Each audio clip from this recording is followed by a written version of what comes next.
Paramount intermediate college के online class में आपका स्वागत है। हम लोग बायोलॉजी पढ़ रहे हैं। पिछले टर्म पर बायोलॉजी में पढ़ रहे थे रिप्रोडक्शन यानी प्रजनन। प्रजनन के विषय में बताया गया था कि प्रजनन जो है कितनी विधियों द्वारा होता है या प्रजनन किसे कहते हैं। तो प्रजनन जो है 3 विधियों द्वारा होता है। एक होता है आपका वेजिटेटिव रिप्रोडक्शन, दूसरा होता है एसेक्सुअल रिप्रोडक्शन और तीसरा होता है सेक्सुअल रिप्रोडक्शन। तो ये वेजिटेटिव रिप्रोडक्शन में बताया गया था कि पौधों के कायिक भागों द्वारा प्रजनन होता है। कायिक अंग कौन है? जड़ तना पत्ती होते हैं। तो यह वेजिटेटिव रिप्रोडक्शन भी जो होता है 2 विधियों द्वारा होता है। एक बाय नेचुरल मेथड यानी प्राकृतिक विधियों द्वारा। तो प्राकृतिक विधियों में हम बताए थे चारा वह कृत्रिम विधि से ही पौधे जो है अपने वंश की वृद्धि करते हैं और वह वंश की वृद्धि चाहे राइजोम द्वारा करते हो, कॉर्न द्वारा करते हो या ऑफसेट द्वारा करते हो। लेकिन अब बताया जा रहा है कायिक प्रवर्धन की एक अलग विधि, आर्टिफिशियल या कृत्रिम कायिक प्रवर्धन। तो कृत्रिम कायिक प्रवर्धन को पहले हम डिफाइन करेंगे। कृत्रिम कायिक प्रवर्धन किसे कहते हैं? तो कृत्रिम यानी आर्टिफिशियल वेजिटेटिव रिप्रोडक्शन को हम कैसे डिफाइन कर सकते हैं? ऐसे कि मानव द्वारा कृत्रिम रीति से या कृत्रिम विधियों द्वारा नए पौधे उत्पन्न करने की तकनीक को ही जो है हम कृत्रिम कायिक प्रवर्धन कहते हैं, यानी कृत्रिम कायिक प्रवर्धन कहते हैं। और यह कृत्रिम कायिक प्रवर्धन जो होता है वह मानव द्वारा किया जाता है। अब हम इसमें देखेंगे कि मानव किन किन विधियों द्वारा जो है वो नए पौधे उत्पन्न कर सकता है। तो इसमें जो होता है हम सबसे पहले देखते हैं कि कृत्रिम कायिक प्रवर्धन की जो विधि है वह कटिंग यानी कलम लगाना। कलम लगाने में इस विधि में मानव क्या करता है, यानी इस कृत्रिम विधि में क्या किया जाता है? सबसे पहले 20 से 30 सेमी लंबी तने की शाखाओं को काट दिया जाता है या तनों को काटा जाता है। फिर उसको हम क्या करते हैं, यानी इतनी बड़ी शाखाएं जो होती हैं इसको हम क्या करते हैं, काट देते हैं। और काटने के बाद इसको भूमि के अंदर जो होता है गाड़ दिया जाता है। तो इसको भूमि के अंदर जब गाड़ते हैं तो इसके पर्व संधियों से जो ये पर्व संधियाँ होती हैं इनसे एडवेंटियस रूट निकलता है, यानी एडवेंटियस रूट यानी अपस्थानिक जड़ें निकलती हैं।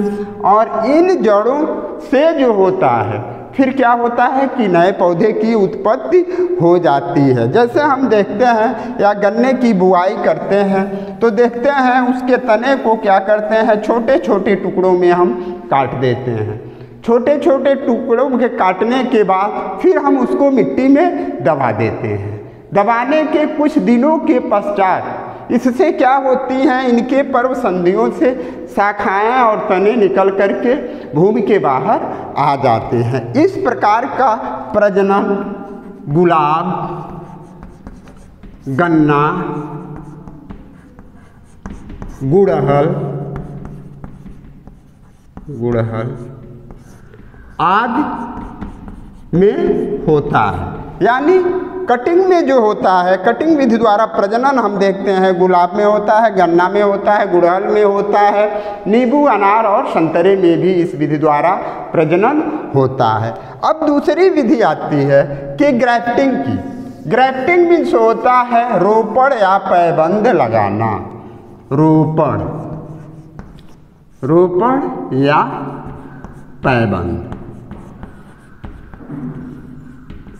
रोपण या पैबंद में हम क्या करते हैं कि किसी जड़ सहित पौधे को कटे हुए भाग पर, अब रोपण किसे कहते हैं, किसी जड़ सहित कटे हुए पौधे के भाग पर दूसरा पौधा उगाने की विधि को ही जो है हम रोपण या पैबंद कहते हैं। जैसे मान लीजिए यह क्या है, कि हमारी कोई यहाँ एक क्या है, कोई प्लांट है, यहाँ से शाखाएं निकली हुई हैं, ये पत्तियाँ हैं, और यहाँ से फिर क्या होते हैं, इसके ऊपरी भाग को यहाँ से हम क्या करते हैं, काट देते हैं।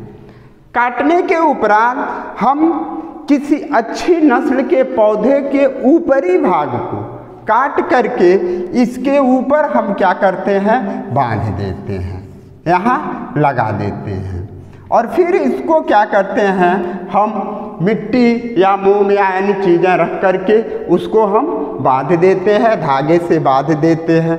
यह जो कटा हुआ भाग होता है यह स्टाक कहलाता है, कटे हुए भाग को स्टाक। और अच्छी नस्ल का, यह घटिया नस्ल का पौधा होता है, और ऊपर जो हम पौधा लगाते हैं वह पौधा जो होता है अच्छी नस्ल का होता है।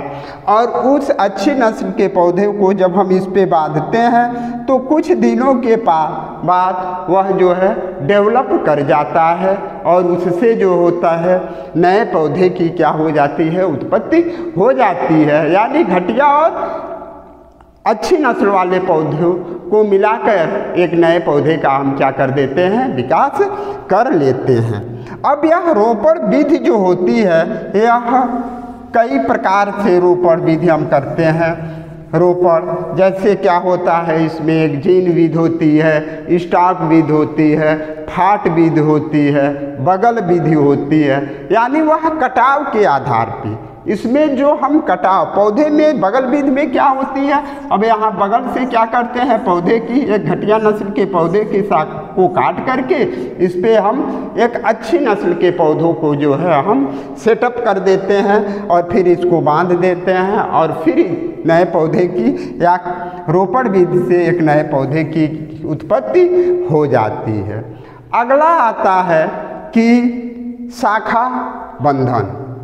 अब हम देखते हैं कि इन आर्चिंग या शाखा बंधन में शाखा बंधन यानी देखते हैं कि इसमें क्या होता है कि हम दो शाखाओं को ही जो है बांध देते हैं, दो समीप उगे पौधों की शाखाओं को, जैसे एक प्लांट यहाँ है आपका, एक प्लांट ऐसे है, यानी शाखाओं को ही, इन शाखाओं को हम क्या करते हैं, इनके ऊपर की जो कुछ छाल होती है ये और कुछ क्या होते हैं, छाल और कुछ काष्ठी भाग होता है, उसको छीलकर काट कर हम क्या करते हैं, अच्छी नस्ल के पौधों की शाखाओं को हम जोड़ देते हैं। जोड़ने के बाद उसमें रोपण विधि द्वारा ही, रोपण की तरह ही हम क्या करते हैं कि ग्राफ्टिंग में जो करते थे तो उस पर हम मिट्टी या मोम जो है क्या करते हैं, लगा करके बांध देते हैं, और बांधने के बाद उसको 3 से 4 माह बाद इस जो बांधे हुए भाग हैं उस भाग के नीचे से हम काट करके क्या करते हैं, अलग कर लेते हैं, और उसको हम दूसरी जगह ले जा करके उसका रोपण कर देते हैं। इस तरह से एक नए पौधे की क्या हो जाती है, उत्पत्ति हो जाती है। इस विधि द्वारा आम, लीची, कनेर इत्यादि पौधों में हम कृत्रिम विधियों से नए पौधे उत्पन्न कर सकते हैं। अब अगला आता है कि कली लगाना, बडिंग या कली लगाना। तो बडिंग में हम क्या करते हैं, बड मीन्स होता है कली, और इस कली लगाने में क्या करते हैं कि एक अच्छी नस्ल की कली को या अच्छे नस्ल की कली को हम काट करके एक घटिया नस्ल के पौधे के ऊपर हम क्या करते हैं, जोड़ देते हैं। जैसे अच्छी नस्ल के कली को या अच्छी नस्ल के पौधों को हम जिसको कलम लगाते हैं उसको क्या कहते हैं, सियान कहते हैं, और पहले भी बताए हैं, और नीचे या घटिया नस्ल के पौधों को क्या कहते हैं, स्टॉक कहते हैं। तो इस कली को यानी सियान को स्टॉक के ऊपर हम क्या करते हैं, लगा देते हैं, और फिर उससे भी जो है नए पौधे की उत्पत्ति हो जाती है। इसमें गुलाब, कनेर, नींबू इत्यादि में इस प्रकार का क्या होता है, प्रजनन होता है वह। अब अगला आता है लेयरिंग। लेयरिंग मीन्स होता है दाब लगाना। दाब मीन्स यानी उस पर हम क्या कर रहे हैं, प्रेशर दे रहे हैं। तो प्रेशर अब किससे देंगे? जैसे देखते हैं हम कागजी नींबू होता है, या जो भूमि के नीचे जो पौधे भूमि के सतह के नज़दीक जिनकी शाखाएं होती हैं, उनकी शाखाओं को हम क्या करते हैं कि उनकी शाखाओं के छाल को छील करके और कुछ काष्ठी भाग को छील करके पिन की सहायता से, या यूँ कहा जाए कि मिट्टी ही उस पे क्या करते हैं, मिट्टी ऊपर से रख देते हैं। तो उस छिले हुए भाग से हम देखते हैं कि जो है कुछ समय के पश्चात जड़ें इस तरह से, जैसे यह शाखाएँ हैं इस तरह से, अब इस भाग पर हम क्या किए, यहाँ छील करके इस पे हम मिट्टी दबा दिए। जब यहाँ हम छील करके मिट्टी दबा देते हैं तो फिर ये होता है कि इस कटे हुए भाग से जड़ें निकल आती हैं, जड़ों का डेवलपमेंट यहाँ हो जाता है। फिर हम क्या करते हैं कि इस जहाँ से ये जड़ों का विकास हुआ है, यहाँ से इसको काट करके हम इस शाखा से अलग कर देते हैं और दूसरी जगह इसका रोपण कर देते हैं, जिससे एक नए पौधे की उत्पत्ति हो जाती है। तो अब तक ये था कि आर्टिफिशियल मेथड द्वारा या कृत्रिम विधियों द्वारा मानव ने कायिक प्रवर्धन कैसे किया या किन रीतियों से किया। तो वही होती है cutting, grafting, inarching, budding and layering. यानी इन 5 विधियों द्वारा वह क्या करता है, कृत्रिम विधि से प्रजनन करा सकता है। अगला अब आता है कि कृत्रिम कायिक प्रवर्धन के लाभ, यानी कृत्रिम कायिक प्रवर्धन से क्या लाभ हैं। एडवांटेज ऑफ वेजिटेटिव प्रोपोगेशन, यानी एडवांटेज, इसके लाभ क्या हैं, ADVANTAGE, advantage of vegetative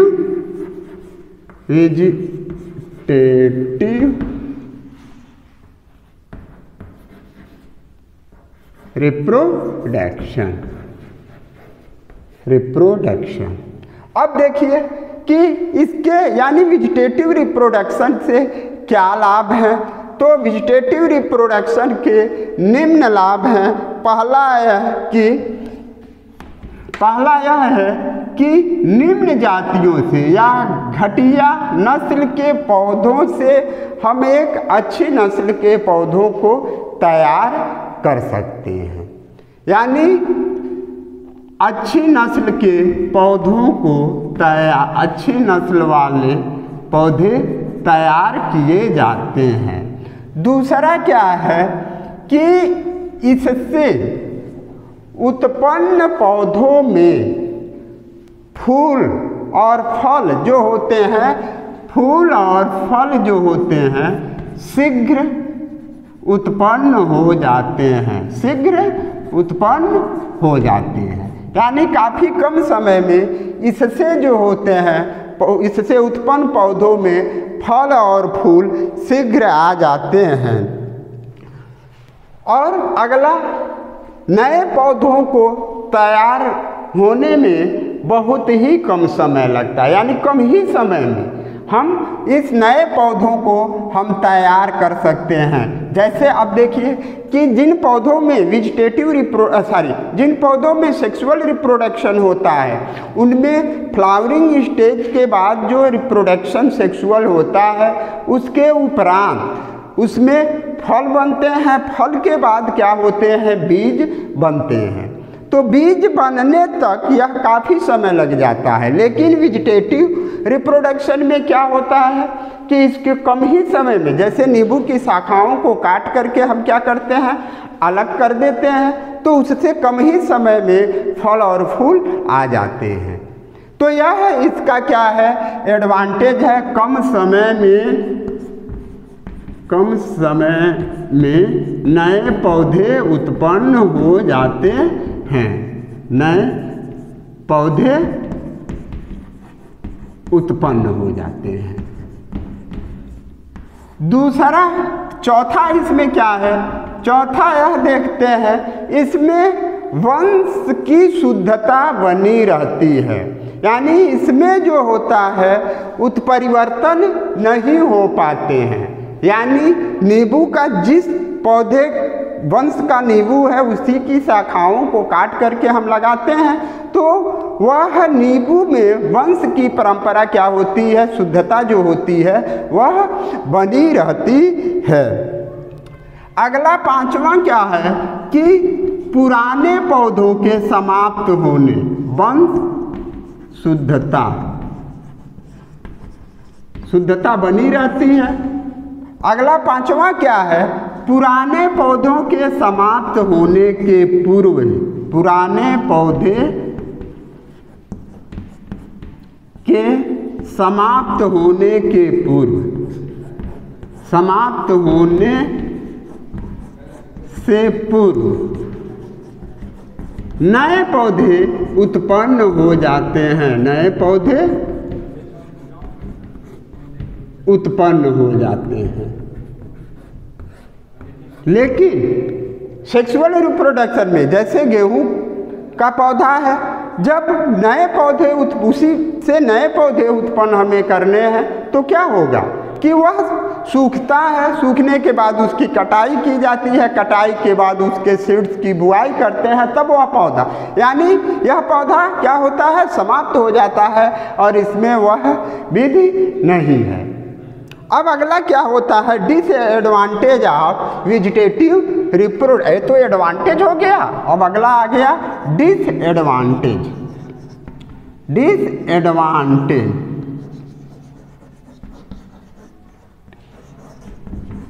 of vegetative reproduction,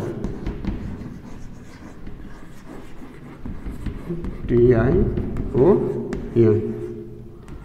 इसमें क्या होता है कि अब इसके जैसे इसके लाभ हैं उसी तरह से इसकी कुछ हानियां भी हैं, क्योंकि पहला क्या है कि इसके द्वारा उत्पन्न पौधे दूर दूर तक नहीं जा सकते। फिर इसमें अगल दूर दूर तक, इस विधि द्वारा उत्पन्न पौधे दूर दूर तक नहीं जा सकते, दूर दूर तक नहीं जा पाते। अगला क्या होता है कि इसमें दूसरे डिसएडवांटेज इसका क्या है, दूसरा कि इससे नई जातियां उत्पन्न नहीं की जा सकती, क्योंकि उनसे उनके जीनों में कोई परिवर्तन नहीं हो पा रहा है। अगला, नई जातियां नहीं उत्पन्न की जा सकती,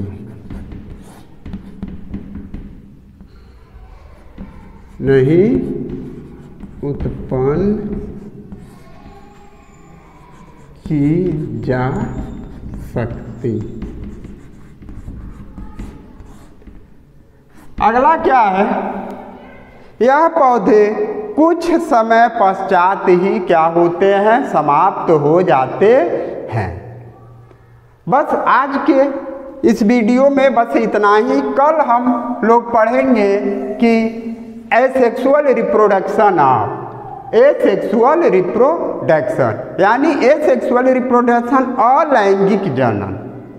तो अलैंगिक जनन में भी यही होता है कि केवल एक ही जनक द्वारा नए पौधे उत्पन्न होने की क्रिया को ही जो है हम क्या कहते हैं, अलैंगिक जनन कहते हैं।